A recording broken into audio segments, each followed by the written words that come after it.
भुवनेश्वर बड़गढ़ थाना टंकपाणी साई मंदिर निकट रे कार और बाइक मध्य मुहांमुही धक्का फल बाइक रे थिबा 3 जण युवकंकर घटनास्थल रे मृत्यु घटिया बेले बड़गढ़ पुलिस कार ड्राइवर को अटक रखी तदंत जारी रखिछि एवं उक्त कार टी जगतसिंहपुर पुरी अभिमुखे जाउतला। ब्रह्मपुर गोलंथरा थाना अधीन छेलिया गाँव में निखोज युवक झुलंता मृतदेह उद्धार। मृत युवक संजय महांती निखोज थिबा नै तांको परिवार लोके गोलंथरा थाना रे लिखित अभियोग करथिले। तेबे तांको मृतदेह ओडीआरपी कॉलोनी निकट रे थिबा एक काजू तोटारु झुलंता अवस्था रे उद्धार होईछि।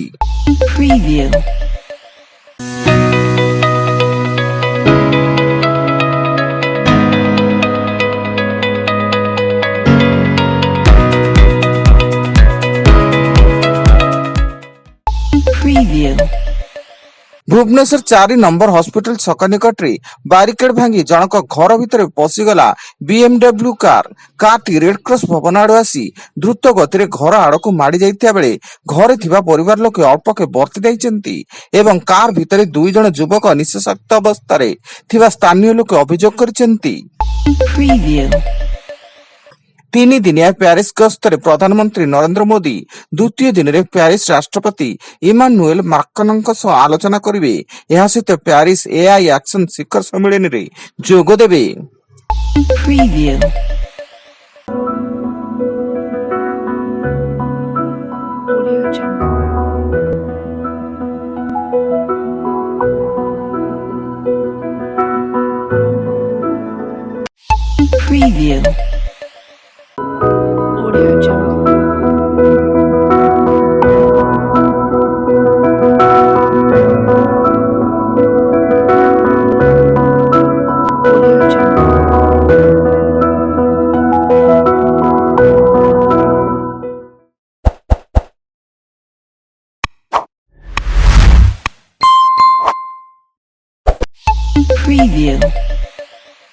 बारवाटी स्टेडियम रे भारत और इंग्लैंड रो क्रिकेट मैच बेले फ्लड लाइट अचल जोगु अधारु खेल बंद रहितिला।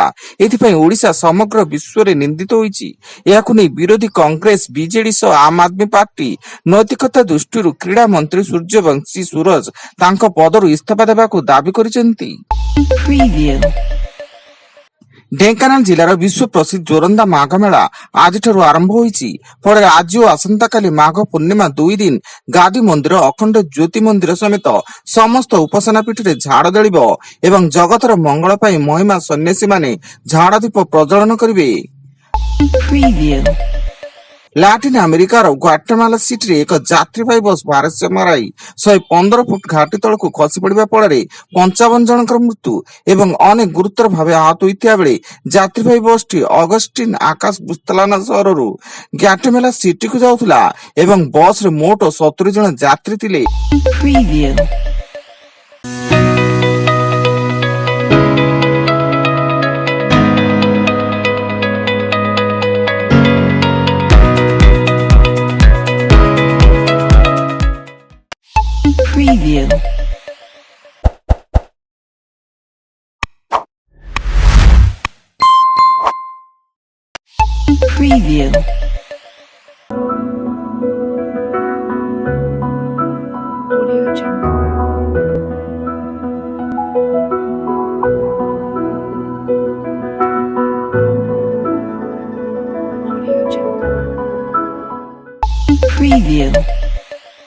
गोलंथरा थाना अंचल रे बीजेपी कर्मी को खंडारे आक्रमण करने घटना रे पुलिस 3 जन अभियुक्त को गिरफ्त कर कोर्ट चालाण करिछि एवं अभियोग आधार रे 2 स्थानीय बीजेडी नेता को गोलंथरा थाना रे अटक रखिछि।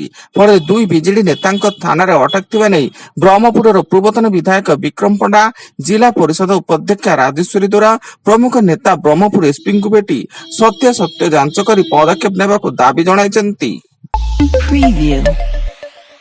कोरापुट जिला लक्ष्मीपुर थाना अंतर्गत ओडिया पेंठ पंचायत बीरगुड़ा गाँव में जड़े आदिवासी नाबालिका गण बलात्कार अभियोग फल उक्त घटना संपृक्ति थिबा संदेह रे पुलिस 4 जन युवक को अटक रखी तदंत जारी करिछि एवं 4 युवक आक्रमण कर झील को गाँ निकट पहाड़ उपर को नहीं गण बलात्कार करथिबा लक्ष्मीपुर थाना अभियोग होईछि।